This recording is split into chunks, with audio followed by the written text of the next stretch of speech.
drawn this new painting out now. I quite like this composition, I must admit, moving some figures around here. We've got a light source coming from this side and through over her shoulder. We've got closer up figures this time, and I want to play between these fairly high keys and these lovely delicate lights to mid-tones. This time, last time I did this painting,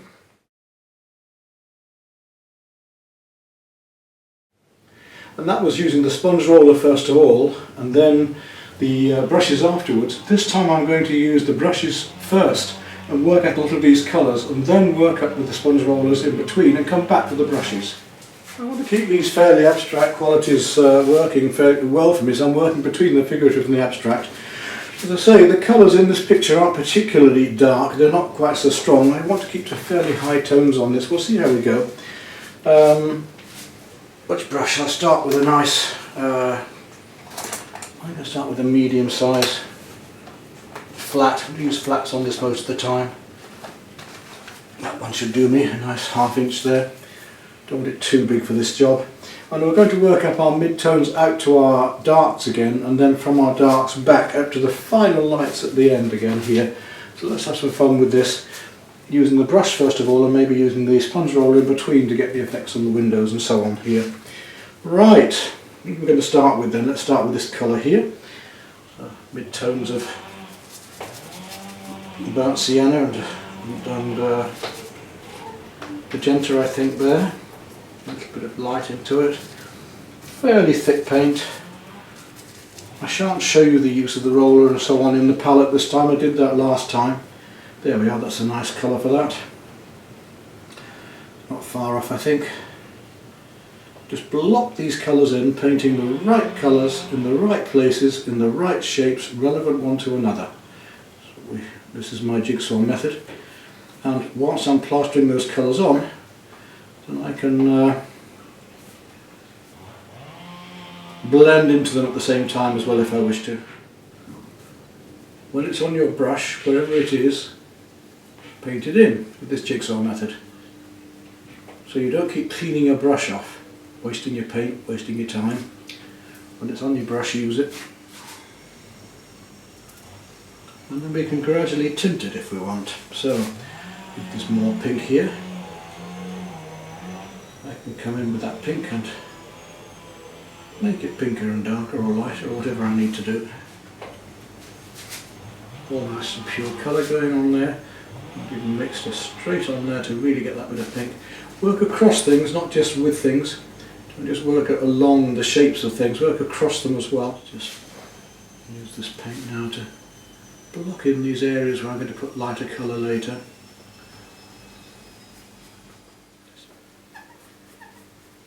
Using thick and thin paint here, so we're painting the lean paint on like this when it's thinner, just to give myself undercoats.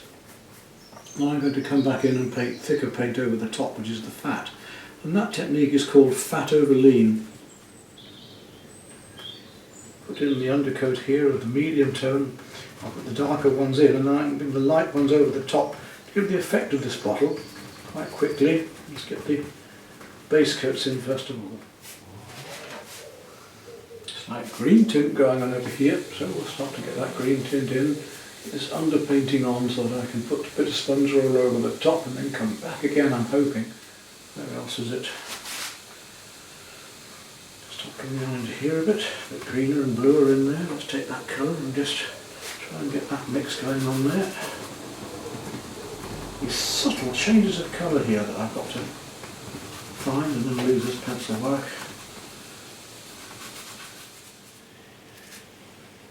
So fairly thin washes at the moment to build up this. So it's the lean for the fat to go over shortly here. I shall use a bit of the sponge roller over here, I reckon, and shortly in the near future. Just getting rid of the white canvas and putting base coats on, which are approximately those that I'm after.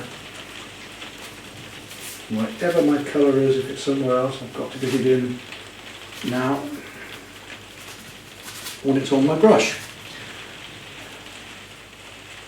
I can build these up, these coats, put them heavily now. This is the fat on the lean now. I'm putting heavier paint in directly onto that still damp paint underneath. Get the feel of this. You can see how the forms are starting to come together. Even just using washes like this. So much colour to have to get on. I've really got to slap it on and totally enjoy myself at the moment. A bit more green in there. That's where the lighter paint's going to go later. I just put a wash on that just so I'm indicating. So I've got some of my areas almost completed here, and yet some of them are still way behind. Really get these colours playing. We've got the warmer warms now. I'm using a bit of cadmium red into it now to pull out these colours here. Let's take this lovely bright pink that's going on here. I can use some opera rose there. Not a colour I use a lot of, but it's great fun. It does tend to sink a bit, so we'll whack it in there and bring the light colours over in just a minute. See what it does. Take some of that red into that then afterwards. Let's get a wash of this green blue over here. So I'm going to put white, I'm going to put a very light cream over here later and really bring this out. So I just want to get a wash of colour in. Could start with a prime coloured canvas, but decided not to. Just going for it as it is. Lovely blues glowing through here.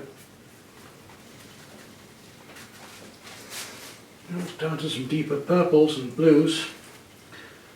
I'm going to start going down to my Prussian blue now, making things a lot warmer as well. Purple warms. Very, very dark, even a bit of black into it I reckon now. Let's go down to here, look, and really start to get these colours, these deep colours working for myself down here. And I think suddenly now you'll start to see this painting appear. The figures will start to come out as I paint these. Jigsaw method, the right colours, the right shapes, the right places, even if an approximate at the moment.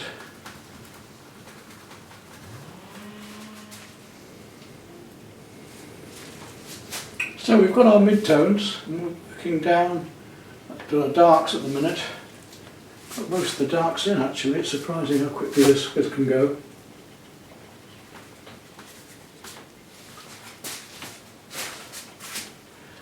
I'm going to start coming back with these mid-colours.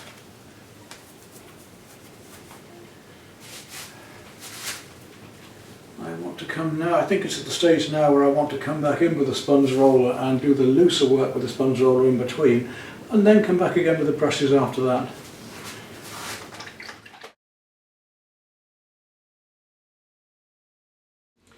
Well, now it's time to work over with a sponge roller. 1 1/4 inch sponge roller, and you've seen in the earlier film how we use that, but I'll just run through it again quickly with you. Mix up the paint with a heavier brush. A nice big 1 inch in this case. To mix up my paint, a little bit of water. It's better if the sponge roller is dampened at first. I'm not going to do that today, I'm just going to go straight into it. The first colour I want to do on here is to work up some of these blue greys. So I'm going to work my medium tones again, and my dark tones up to my lighter tones here, just to get all of these beautiful colours working for me. A little bit of yellow into some light purple, a bit of white into that, and we'll just... Now I want to roll the roller through the brush and across the paint, so we get all of the paint out of the brush. So go back onto here, and if we push the roller hard, we get quite a nice texture pattern going on, and the harder I push it, the more intense, the thicker the paint will become. So I can work this down here, getting these beautiful textures sorted out across the underpainting.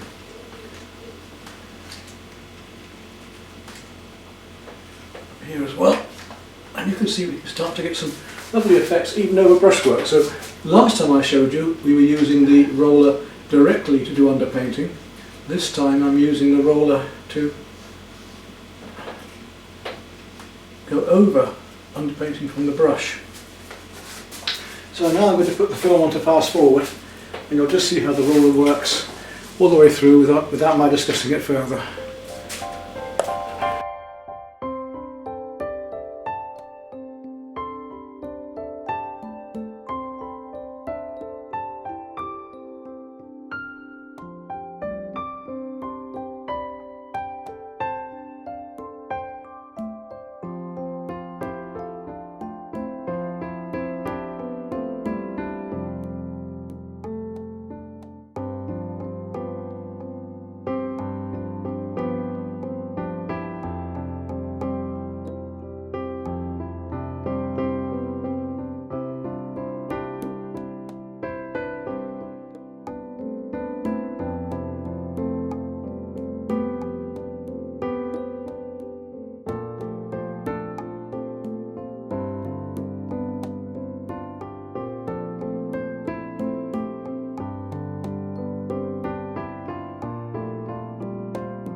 Well, that's the sponge roller giving it atmosphere and texture. I'm going to go back to slabbing in some lovely highlights and the midtones around some of these areas and just working up some of the darks here and there.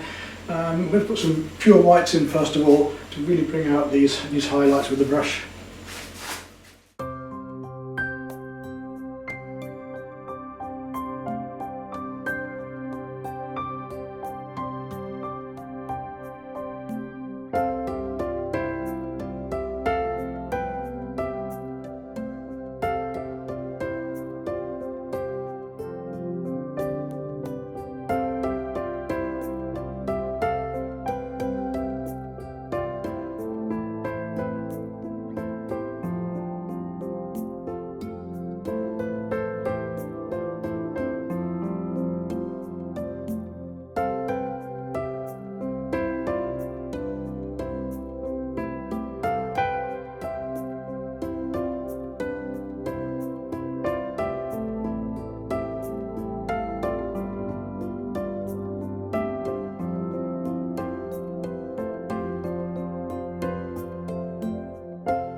Well, I think I've come to the end of this one. Cheers. A nice glass of homemade elderflower wine, beautiful. And I'm quite pleased with this one in many ways. I've got the effect of light coming through from the side there, these larger portraits. I might do a little bit more fiddling on it, just a little bit more, and then we'll call that one done. And we'll see about doing another one to keep myself occupied in these days of imprisonment with this virus.